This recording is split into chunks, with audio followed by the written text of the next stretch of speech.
All right, so some of you just posted a video about oil changes, and some people were curious about the year that this thing is. This is an 81.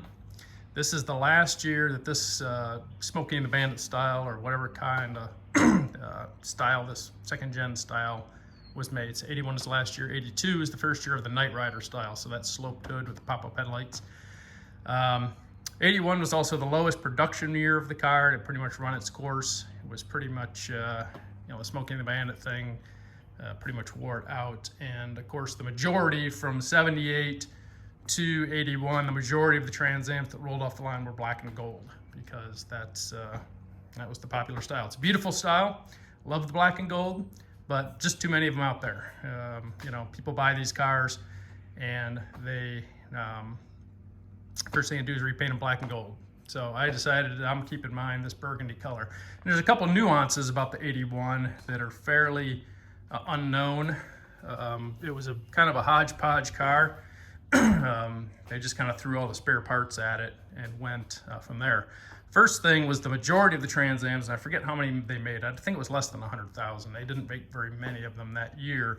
The majority of the Trans Ams had the turbo hood. So instead of having the shaker like this, it had the hood that kind of came, kind of swooped over here. It didn't have anything protruding through the hood. It was the first year, the 80 was the first year of a domestically made turbo vehicle. So turbo production vehicle. The 80 Trans Am was the first year for that. The 81 Trans Am was the first year to ever have engine controls. So electronic engine controls were an option, on the 81s as opposed to the prior years. So first year for the turbo and 80 for a production USA production vehicle, and first year for the engine controls. You can tell in 81 if it's got its stock console by that part right there. Whoops, right there. That is a map pocket for sunglasses and stuff for every prior year to the 81. That's where the the electronic engine controls were on the 81s, were behind that console. So it's the only year that has that solid piece there. There were two engine versions. Well, there were a couple engine versions. There were a V8 series. There was a Chevy 305 that went in them. And the last Pontiac production motor was a 301. It was a normal aspirated carbureted version and the turbo version. The majority of the cars that came through were the turbo version.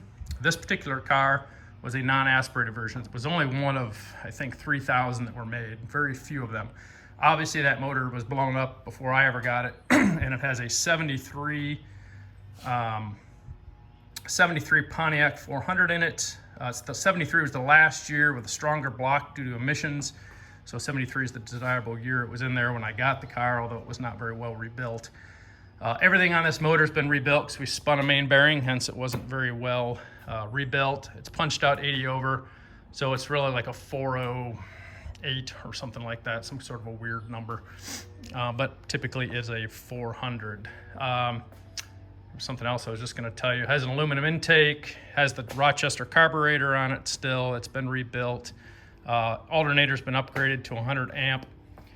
Power steering pumps. I think that's the original power steering pump actually in it. New lifters, new cam, new crank, all that stuff. Everything in this car mechanically has been redone. Everything under the hood, including the frame, the control arms, the fender wells, the radiator core support. Again, it's very dirty, so don't mind the dust. Every bracket here, all that stuff has been powder coated. So I've powder coated everything underneath this hood as best I can, except for this rusty little bracket here. I forgot about him, so I got to get him. I didn't realize that until I went to put it on the other day. I was like, oh crap, something I forgot. But even the headlight buckets, these surround trims, the window trim, all that's anything I could take off and powder coat. The rear end has been powder coated. So everything I could powder coat, I did, and I did that for protection, long-term protection for the car. The car is designed to be driven. It is not a trailer queen. It's going to be during the summer, it's going to be a daily driver. That's why I built the car. That's what it's for. That's what I'm doing with it. Windshield wiper motor's brand new. Upgraded it. Basically that green wire right here. If you connect that, it actually becomes an intermittent the delay wiper system. So I just said, what the heck? I just went and put a delay wiper switch in it. Master cylinder's new. The vacuum chamber, I forget what they call that, power brake booster, was sent out and completely redone to the gold finish like it should have been from the factory. Brake lines are all brand new. Fuel lines are all brand new. Every clip, bolt, line, wire underneath the car is brand new. It's all brand new. Nothing in there is the original. The whole front wiring harness has been completely redone. The light wire harness, the engine wire harness, all brand new. So it was all in pretty bad shape. I didn't feel like fixing it, so I just yanked it out. The car's got the original size tires, 275. No, they're not 275s. What size are these things? I forget. Oh, there it is. 245 60/15s. It does have these stock available rims, although these rims were not on the car. The car had what they call a turbo version, and it's like a flat disc kind of thing. It's horribly ugly. I hate them. So I did put these snowflakes on it, which is year correct for the vehicle. If you notice in there, the calipers been upgraded. Instead of having the single piston caliper, it has dual piston calipers on it for a little better braking under there. So there's my crunched up fender. That's getting replaced here pretty soon. Let's see what else with the car. The 81 was the only year. The 80 and the 81 had the dual interior. So if you notice, my steering wheel is maroon. It's actually called Carmine. And the seats are a bright red called Firethorn. So the console and the dash were the darker colored seats, or the darker colors. The seats and everything were the brighter colors. That white back there is a speaker enclosure. I haven't got that finished off yet. 81 was the only year to offer this particular seat pattern. It's called Palmetto, something like weird name. Of course, you can't get it. Well, you can get it, but it's like stupid expensive. So it's going to get, when I redo these over the winter, it's going to be, they're going to be just a hobnail, which is what from the 81 it looks like, kind of like a checkerboard pattern, because those are readily able. I did have the seat belts all completely redone, all new webbing back to factory specs. The car originally was this color, a little bit different shade of this color. It was more of a purpley type color, and it had a red Eagle and the red Trans Am on it. The red doesn't look good on this color. It's a different shade. It's been repainted at some point in its life. It's a little bit different shades. The red didn't look good, so I went with the gold, which I actually liked a little better. 81 was the only year of this particular Eagle, or Phoenix, I guess it is. It's kind of a dual color, darker gold. The birds, actually the dark gold with a lighter color feathers. 81 is the only one to have that particular style, and they did that to try to get it less of a disco effect per se, try to make it, it's more sophisticated, I suppose you could say. As far as the rear end, we talked about 81's the only one to have this Eagle on the door, or the Phoenix on the door. On the fuel door, that was a one-off type thing. It was also the only year to offer standard four-wheel disc brakes. That was new for this particular year. I think they just had a bunch of extras, so they threw them on there. And I think that's about it. The dash is a little different, as far as the turn signals and stuff, but I'm not going to get into that particular stuff. This particular car was bought down in southern Ohio. It was, when I'm gathering, it spent most of its life in the Carfax. What I can figure, spent most of its life in Florida. I think the guy used it to drive back and forth. It was the 301, normally aspirated, as we talked about. Had the automatic transmission, which is a turbo 200 in this. That is all long since gone, because that thing's a piece of junk. And it has a 308 rear gear differential. It's a fairly low option car. It did not have delay wipers, but you can see they call them pulse wipers. I've since upgraded that switch. It had air conditioning, AM/FM stereo cassette. It had the upgraded suspension package. It had a couple other small little items, but nothing. The posi traction rear end it had. very few options. So the cloth seats, very, very low option car. You can see it's still got the crank windows, still no rear window defogger. Oh, the T-tops were the other option. So it did not have very many options at all on it. So it sat in Florida. Just for the record, the carpet looks really dirty for some reason, but that's that clear matte. It's all the brand new carpeting. The carpet's been all redone. Door sill plate's been done. I'm gonna redo these door panels. I was gonna get new ones, but I'm gonna save those. So the car's original owner bought it. I said it spent most of its life in Florida from its registrations. And somebody bought it. It came back to Ohio. Somebody bought it. They didn't have it very long. Blew the original motor up, which is fine because the 301 was a piece of junk. Nobody wants it anyway. Another guy bought it out of Norwalk, Ohio.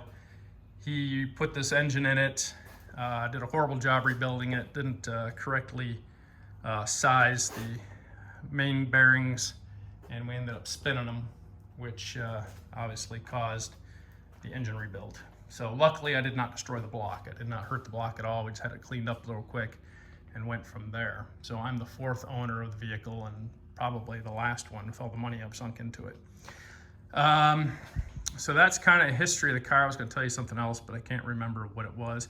Oh, it's really cool. The dash on this car is actually in really, really good shape. It must have been garaged most of its life. These dashes were the first thing to go. And it's got this cover on it, and it's actually, almost looks black here, but it's a real dark burgundy. It's almost perfect condition. So, yeah,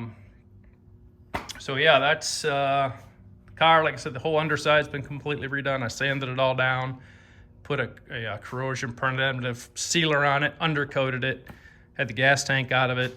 The gas tank's new. Leaf springs are new. Ball joints are new. Everything mechanically in this car is brand new. So a lot of people bust my chops and be like, well, your paint's chipped up. It's got some dings and she's got some beauty marks on her. She's not a perfect girl by any sense of the imagination. She's, she's got some cracking paint down here and some crazy buff marks from some moron before her. Got a nice big gouge over here. Yeah, some beauty marks over there where some freaking moron, I'm guessing with his belt buckle, was working on it. But you know what? She's a survivor. She's rust free. I thought I had a little rust back on this rear quarter. It was bubbling, but that was actually, it wasn't. It was very, very little surface rust, little pinholes. We cleaned it all up and redid that. That's the only rust on this car. All the panels are original, other than that left front fender has been replaced. So if I was going to crunch a fender, at least I didn't crunch an original fender. And you can kind of see some previous repairs here. I'm not sure, must have crunched up that firewall a little bit. But so yeah, a lot of people want to, they want to judge you and say, well, she's not perfect, but she's a survivor. And, she's probably going to stay like this for a while unless I find somebody who does a real nice paint job for fairly cheap. But it kind of gives her a little bit of originality, and the fact that she's not perfect, but mechanically, she's perfect, because I don't think I could have replaced anything else with brand new stuff. So anyways, this is kind of a long video. I'll try not to bore you much longer, but just kind of wanted to give people a little history of the car, how she upgraded. I did, for those that don't know, I did upgrade the taillights to LEDs. I'll show you those real quick.